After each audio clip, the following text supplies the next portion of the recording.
Já, við höldum áfram hér í þjóðbrautinni og núna ætlum við að fjalla gengi krónunnar en það hefur hækkað 6,5% gagnvart viðskiptaveginni gengisvísitölu frá því í maí.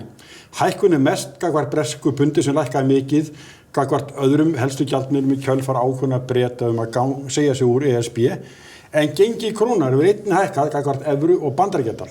Til mín komin Þórarinn G. Pétursson, aðalhagfræðingur Seðlabanka Íslands. Vertu velkomin. Takk. Þegar gjaldmiðill hækkar svona mikið á skömmum tíma, hljóta áhrifin að verða mikil. Hækkunin væntanlega vond til dæmis fyrir útflutningsgreinarnar. Það ekki? Jú. Ég held að þið þurfum að hugsa af hverju þetta er að gerast. Já. Þá þetta rétt að hafa í huga að gengi gjaldmiðla náttúrulega verð hlutfall milli tveggja gjaldmiðla. Þannig að gengi getur bæði hækkað vegna þess að það er eitthvað að gerast á Íslandi en getur líka gerst vegna þess að það er að gerast eitthvað í útlöndum. Og hluta því sem að skýra þessa gengishækkun undanfarið eitthvað sem tengist ekkert Íslandi. Og það einfaldlega það sem er að gerast í Bretlandi eins og þú nefndir. Já. Þessi ákvörðun þeirra að ganga úr Evrópusambandinu hafði töluverð áhrif á Bretland og efnahagshorfur hafa snarversnað þar. Og það þýðir þá að pundi hefur lækkað mjög mikið. En það að gera akkurat það sem að það þurfti fyrir breskan þjóðarbúskap. Sem sagt að efnahagshorfur versna, þá lækkar gengið. Það þýðir þá að útflutningu verður samkeppnishæfari sem örvar hann. Sem við þekkjum náttúrulega mjög vel úr okkar sögu. Akkurat. Bara nýliðinni sögu. En það bara partur af sögunni, vegna þess að það þýðir líka þá að innflutningu verður dýrari, sem þýðir þá að við færum okkar útgjöld að einhverju leyti frá innflutningi yfir í innlendavörur. Og það örvar þá líka efnahagsbúskapinn. Eykur eftirspurn eftir innlendri framleiðslu. Og þetta hjálpar þá við að mýkja áfallið af þessari atkvæðagreiðslu. Já. Þannig að pundið var að sinna sínu hlutverki. En það er alveg eins þegar að velgengur, þegar að þjóðarbúskapurinn í miklu vexti og hann að vaxa hraðar heldur en getur staðist til lengdar. Þá eðlilegt að gjaldmiðillinn hækki. Og af hverju er hann að gera það? Jú, það er þá til að draga úr samkeppnishæfni útflutnings, hægja á honum og gera innflutning ódýrari, þannig að við færum hluta þessari miklu eftirspurn sem í landinu til útlanda. Og það er akkurat það sem krónan að gera núna. Hún að hliðra til þessari eftirspurn út úr landinu og hægja á útflutningi til þess að hægja á þessum efnahagsum sem eru núna að vaxa og frætt. Já, en við erum að tala stöðuleiki skiptir okkur verulega miklu máli og þá er andalega þessu líka. Það er ekki mörg ár síðan að krónan var mjög lág, nú er hún mjög há og þannig langt bíl á milli og það hlýtur að raska ykkur jafnvægi sem eflaust að ákjósanlegasta. Það sem ég að segja, gengisaðlögun núna hluti af þessu aðlögun að jafnvægi. Það er ekki að raska ykkur jafnvægi. Við teljum að þessi gengishækkun undanfarið sé að endurspegla bara svona grunnþætti þjóðarbúsins. Og við getum núna, vegna þess að þessi þjóð er ríkari en hún var áður, geti lifað við hærra gengi heldur hún gerði áður. Þetta jákvætt þá? Þetta jákvætt á ákveðnum marki. En það þýðir alltaf... En neikvætt annars staðar? Það er skuggi sem fylgir í byrtinni. Það þýðir þetta jákvætt fyrir okkur í heild, en auðvitað þýðir að það fyrir sumar atvinnugreinar, í þessu tilviki þá útflutningsatvinnugreinar, þessi aðlögun erfið. En núna það sem sagt þannig að við erum með mikinn hagvöxt, meiri hagvöxt en getur staðist til lengdar. Við erum að vaxa miklu hraðar en okkar viðskiptalönd. Við erum með mikinn afgang af viðskipti við útland. Við erum núna að fara frá því að vera stór skuldu gagnvart útlöndum, yfir í að vera nettó kröfuhafi gagnvart útlöndum. Allt þetta kallar á það að þessi þjóð þarf að lifa við hærra jafnvægisgengi sem við köllum heldur en áður. Og það sem við erum að segja þessi gengishækkun núna undanfari að endurspegla þessa aðlögun. Og það væri ekki skynsamlegt til lengdar að reyna að hamla gegn henni. Nei, það samt verið að kalla eftir því. Það verið að kalla eftir því. Að það útflutningsgreinar til dæmis sem verið að kalla eftir því. En þegar við erum að horfa á heildarhagsmuni þjóðarbúsins, þá það ekki skynsamlegt. Nei, en hér áður fyrr, þá þekkjum við það að þá var gengið bara fellt. Bara ríkisstjórnin ákvað að gengið yrði fellt. Bara yfirleitt á kvöldi eða næturfundum. svo vaknaði fólk bara á morgunin og fyrsta frétt bara klukkan 7 gengi íslensku krónu hefur verið fellt. Já. Það ekki rétt hjá mér? Jú, það var þannig í gamla daga. En er sá möguleiki stuðinni núna? Nei, vegna þess að... Grátkórin sem var þekktur hérna áður, hann getur ekkert grátið inn gengisveiflu. Nei, vegna þess að í meginatriðum þá gengi krónunar að ákvarðast á markaði. Þetta er mjög gjaldeyrishöft núna, en það samt hindrar það ekki að ákvörðun á gengi krónunar er fyrst og fremst á markaði. Við getum sem Seðlabanki haft áhrif á það, en við ákveðum það ekki. Það er ólíkt því sem var áður. Þið getur reynt af áhrif og hafið það eflaust, sko. Við gerum það. En ekki einhverjar stórkostlegar breytingar eins og... Nei, og það sem ég er að segja er að það væri ekki skynsamlegt fyrir okkur að halda niðri og reyna að hindra þessa aðlögun, því það verður að hafa það í huga að Seðlabanki getur haft áhrif á raungengið sem við kallum til skamstíma, en hann ræður því ekki til langstíma. Þannig að þessi aðlögun sem er eiga sér stað núna, við getum hægt á henni, við getum tafið hann einhvern tíma, en óhjákvæmilega þarf hún að brjótast fram einhvern veginn. Og ef við reynum að hindra það að gerist í gegnum hækkun nafngengis, þá mun það á endanum koma fram bara í gegnum meiri verðbólgu.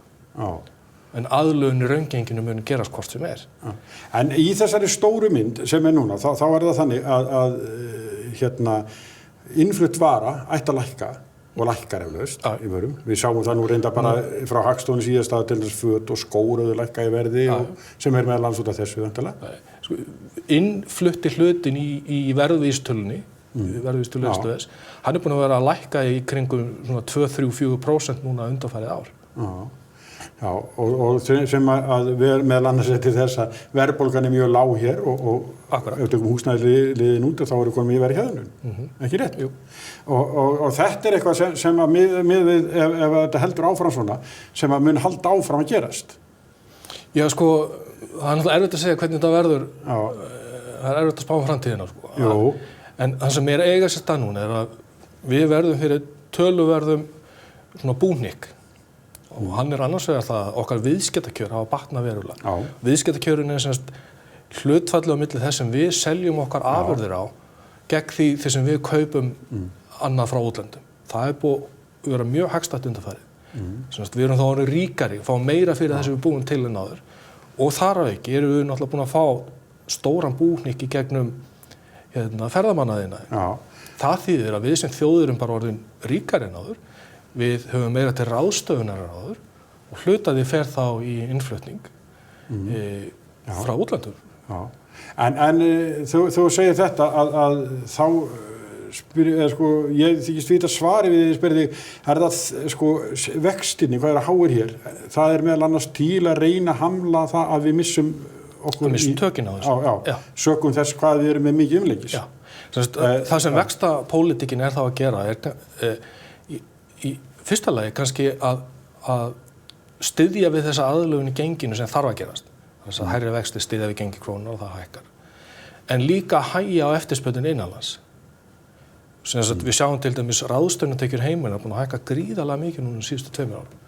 Einkaneyslan er búin að vaxa mikið, en samt töluvert minna en ráðstöfunartekjurnar. Sem þýðir þá að þessi búhnykkur sem við erum að fá, við eyðum einhverjum á honum, en við erum líka að leggja töluverðan hluta því til hliðar í sparnað. Skuldir hafa lækkað og sparnaður hefur aukist.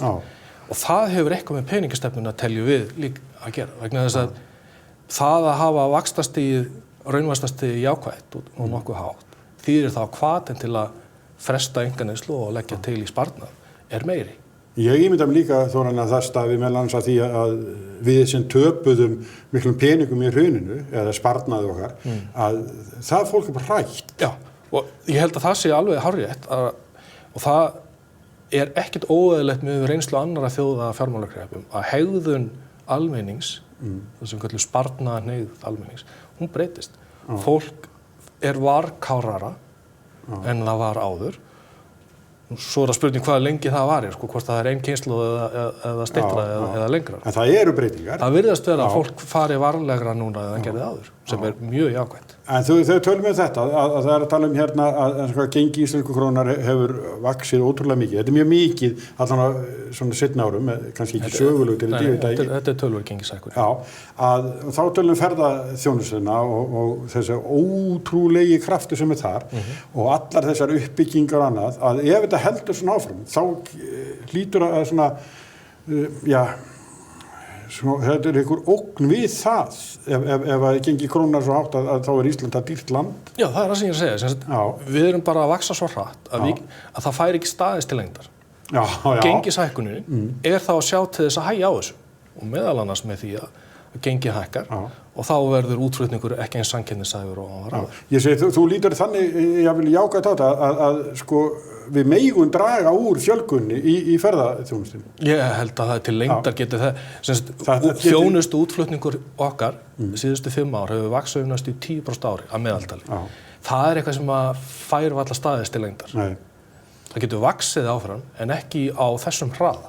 Þetta jafnvel meira virði heldur en náttúrupassi og fleira. Það komið svo miklar tekjur. Kannski ekki að segja neitt það. Sko. Nei, en þetta tekju ekki. Já, þetta sko... Er það ekki? Er ekki hvað segirðu?